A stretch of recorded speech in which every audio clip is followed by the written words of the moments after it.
Quero começar essa aula dizendo que somente a Deus seja direcionado os holofotes durante todo esse tempo que passaremos juntos. Vão ser 2 anos e meio. Então que possamos, como membros espalhados pelo mundo, nos unirmos em um só corpo, tendo Cristo como cabeça, fazendo assim com que olhemos todos para o mesmo alvo. Nós fazemos parte de um ministério que tem crescido de forma assustadora em meio às igrejas locais e também grupos independentes de denominações, e isso vem se tornando um grave problema. Muitos amantes da dança e poucos chamados por Deus para que, através de seus movimentos, o Espírito Santo possa agir com liberdade. Por várias vezes eu parei para observar o instrumentista de minha igreja. Havia um em especial, o guitarrista, que se dedica com muito amor e ordem ao seu chamado como levita do Senhor. Ele conhece cada nota musical. Ele deve estudar no mínimo 1 hora por dia o seu instrumento. Ele sabe o nome de cada parte que compõe a sua guitarra. Ele possui um zelo imenso ao montar e desmontar o equipamento. Sempre após utilizar a guitarra, ele acaricia com uma flanela para que assim ela dure por muito e muito tempo, sempre linda, apresentável. E isso me fez olhar para mim. E eu quero convidar você a fazer o mesmo.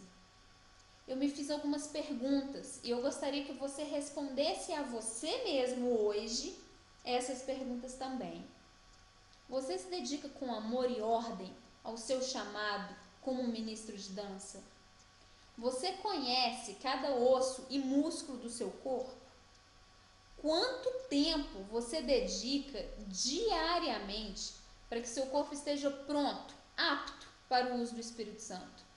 Ou você faz isso apenas uma vez na semana no ensaio do seu grupo? Qual o zelo que você tem com a sua alimentação, principalmente antes e após as suas ministrações?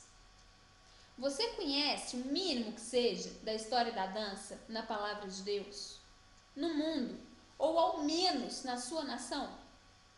Meus amados, é muito triste tamanha falta de preparo e interesse em buscar conhecimento em nosso meio.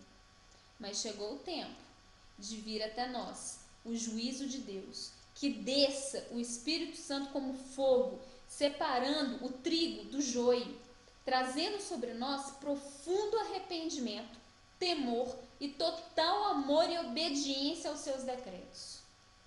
Iniciemos hoje esse mover e construamos juntos um novo tempo na Igreja de Cristo. Meu nome é Raquel Andressa e a nossa aula inaugural vai ter como tema: a primeira dança foi um ato sagrado. Vamos começar? Então vamos lá. O primeiro documento que apresenta um humano indiscutivelmente em ação de dança tem 14 mil anos, mas existe uma gruta chamada Peshmerli, onde conta-se que há dezenas de milhares de anos as mulheres iam dançar para obter maior fecundidade. Como prova, estão lá até os dias atuais marcas de pé deixado na argila. Alguns estudiosos, mais precisamente, descrevem que as mulheres executavam uma dança em ritmo binário com tempo forte sobre o pé esquerdo. A narrativa é realmente emocionante, mas infelizmente cheia de imaginação. Basta você ir até a gruta de Peshmerli para constatar que só há 2 marcas de pés de crianças, o direito e o esquerdo, e um pouco mais atrás uma só marca, bem escavada ao chão, de um único pé, realmente de uma mulher, e o esquerdo. Mas, gente, é muito pouco para tirar disso prova de tamanha fantasia de várias mulheres dançando por maior fecundidade. Então, essa história nos mostra a falta de interesse e cuidado da ciência em verificar as fontes, vagando os pensamentos para além do documento, não é verdade? Portanto, a gente vai permanecer com o nosso ancião dançarino de 14 mil anos, e vamos iniciar o nosso estudo apenas 8 séculos antes de nossa era. Esses períodos que eu vou falar cobrem culturas bem diferentes. A primeira, onde encontramos documentos orquésticos, vai de 12 mil a 8 mil anos antes de nossa era e chama-se Madaleniana. Vamos passar pelo período neolítico, pela Idade de Bronze, que antecede por até 1,5 milênio a Idade do Ferro, e assim nós vamos alcançar a época histórica aonde começamos a dispor de documentos escritos, mas ainda assim é necessário elaborar um trabalho muito importante de levantamento de provas, pois os especialistas da pré-história se preocuparam muito pouco com a história do movimento, sem perceber quais as noções complementares que esta poderia lhes trazer.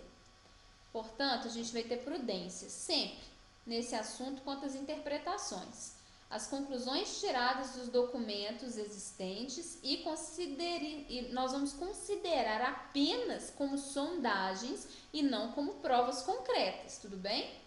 São eles os seguintes. Primeiro, a primeira figura de Gabilou.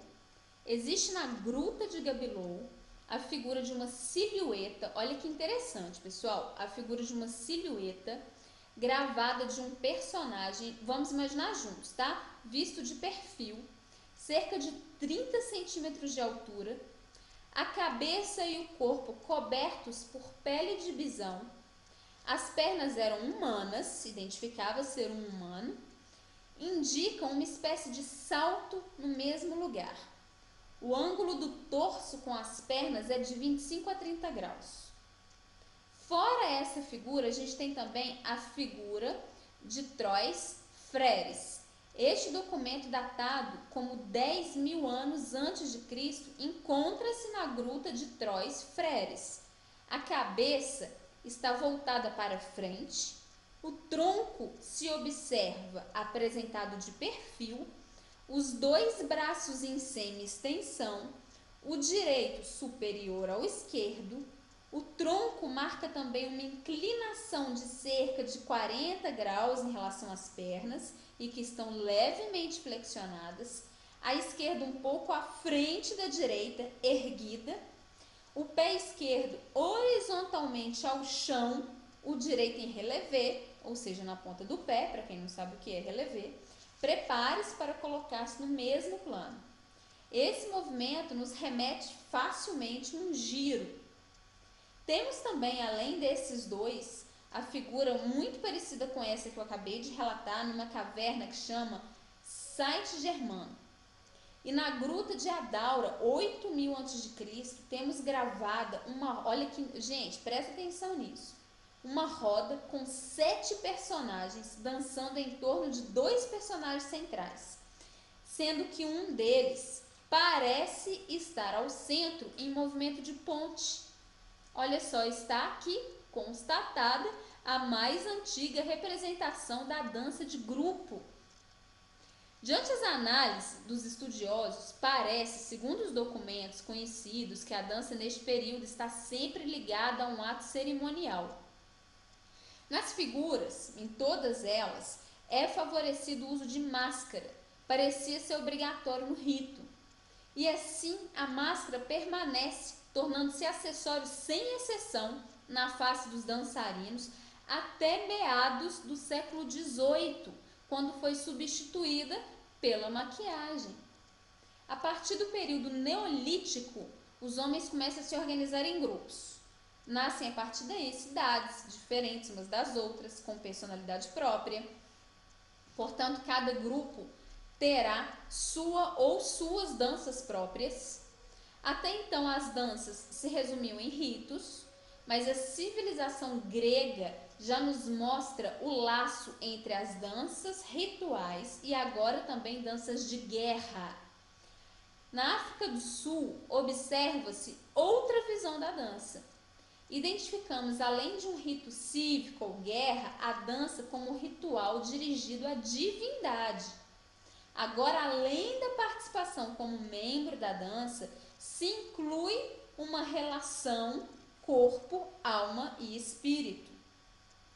O Egito, na época neolítica, até o ano 30 antes da nossa era, pratica amplamente a dança, na forma de dança sagrada. E por fim, vamos conhecer a dança de recreação neste tempo. Surge também no Egito a dança especializada em acompanhar cortejo funerário, como guias de defuntos até o local aonde eles seriam enterrados para chegarem à sua vida ou morte eterna pós-terrestre.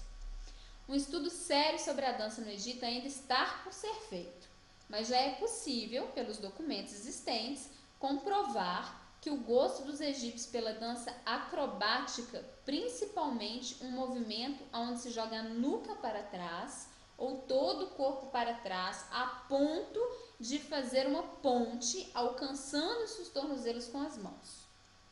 Um belo exemplo, gente, desse movimento, ele é dado pelo fragmento da dançarina, que é conservado até hoje no Museu Egípcio de Turim. Esta prática ela é encontrada com frequência, não somente lá no Egito, mas também entre os gregos, tá? Bom, eu não vou dar tanta ênfase, nem vou explorar demais, que essa é apenas uma demonstração da nossa aula, é uma aula inaugural, né? Eu acredito que eu já tenha conseguido passear pela história da dança para gerar aí uma curiosidade em vocês, até o momento onde a Bíblia entrará de forma essencial para os estudos dos especialistas. A nossa próxima aula da turma que dará início agora em março de 2013 é a dança entre os hebreus. Se você já é oficialmente um de nossos alunos, parabéns pela sua decisão, porque aqui você terá todo o conhecimento da história, terá acesso a vídeos com aulas práticas para melhorar seu desempenho corporal e será, acima de tudo, ministrado para que exerça com excelência o seu chamado. Mas, se você ainda não se matriculou, não perca mais tempo. Sabe por quê? Existem milhares de pessoas pelo mundo sedentos em beber da água da vida que transbordará de você quando você estiver pronto para olhar para Deus e clamar: Senhor, eis-me aqui, envia-me a mim. Você não precisa ser um profissional da dança. Deus não quer sua perfeita performance. Ele quer sua disposição. Ele vai capacitar você. Se disponha, estude, obedeça ao seu chamado. Eu aqui falando, eu lembrei de um livro que eu li e eu quero relatar para você essa história que eu lembrei nesse momento.